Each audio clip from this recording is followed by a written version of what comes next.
pampabata, pampaganda, at pangpahaba ng buhay. Dahil sa sobrang gaganda ng mga benefits at sa mga taglay po nitong vitamins and minerals, kaya naman po nakakabata po ito. Dahil nga po gaganda po ang ating mga balat at babata po tayo dahil nga po sa taglay ng mga vitamins and minerals na talagang makakatulong sa ating mga immune system. Sa ganong paraan po ay makakaiwas po tayo sa napakaraming sakit at kahit ano pong luto ang gawin mo dyan ay masarap.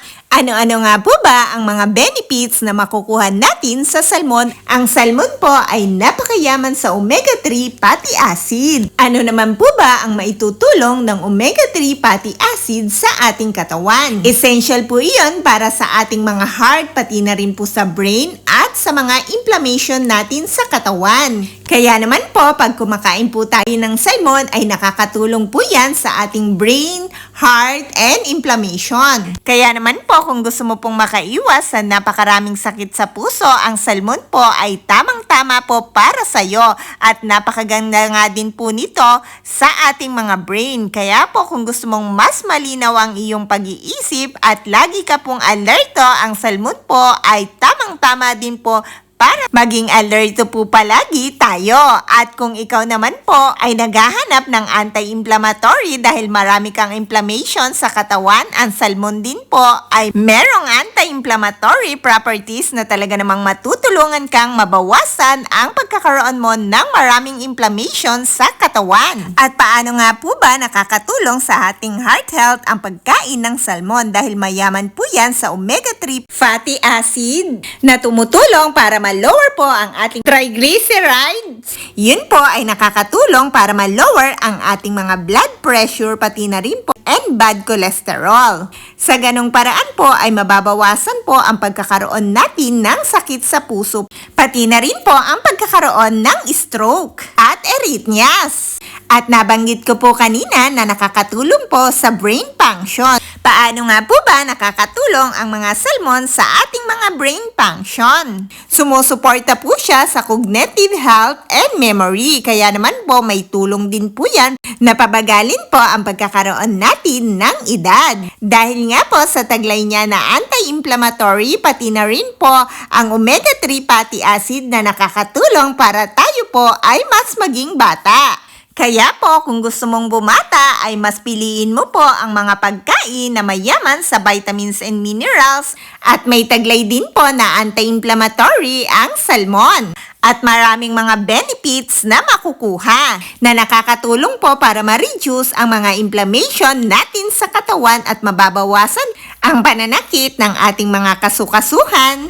At bukod pa nga po doon ay makakaiwas po tayo sa napakaraming sakit dahil po kapag marami po tayong inflammation sa katawan na hindi gumagaling ay yun po ang nagdudulot ng sakit. Kagaya nga po ng sakit sa puso, high blood pressure, heart attack at stroke at napakarami pa pong ibang pwedeng maging sakit. Kaya naman po guys, tayo rin po ang mag-iingat sa ating mga sarili. Kaya naman po, iingatan po natin at kailangan po kumain po talaga tayo ng mga healthy pagkain para iwas po sa napakaraming sakit. At kung may sakit naman po, mas mainam din po na kumain ng mas healthy pagkain dahil nga po para mabawasan po ang sintomas ng ating mga nararamdaman at para na din po hindi lumala ang mga sakit. At ano naman po ba ang naitutulong ng vitamin B6 na isa sa vitamins na meron na taglay ang salmon?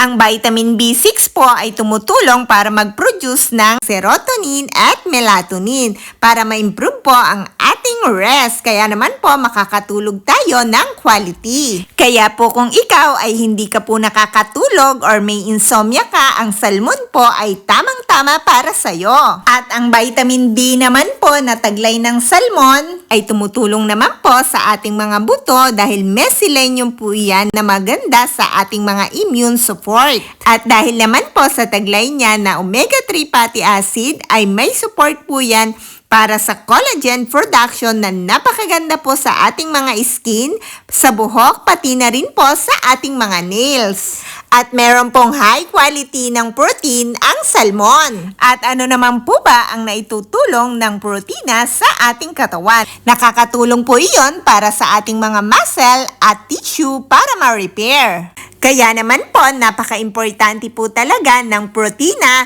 dahil nga po ang protina ay malaki ang naitutulong sa ating muscle.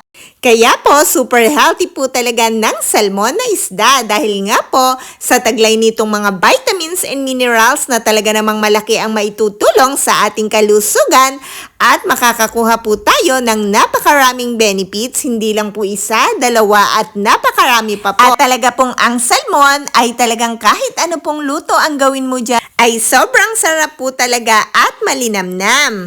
Kaya naman po, ugaliin po natin kumain ng salmon at ng iba pang pagkain na mayaman sa vitamins and minerals at maraming benefits dahil nga po nakakatulong po yon para pahabain po ang ating mga buhay at para na din po maging healthy ang ating mga katawan at kung may sakit naman po ay hindi na nga po lalala. So sana po ay nagustuhan nyo ang recipe ko for today at may natutunan kayo. Maraming salamat po sa panonood!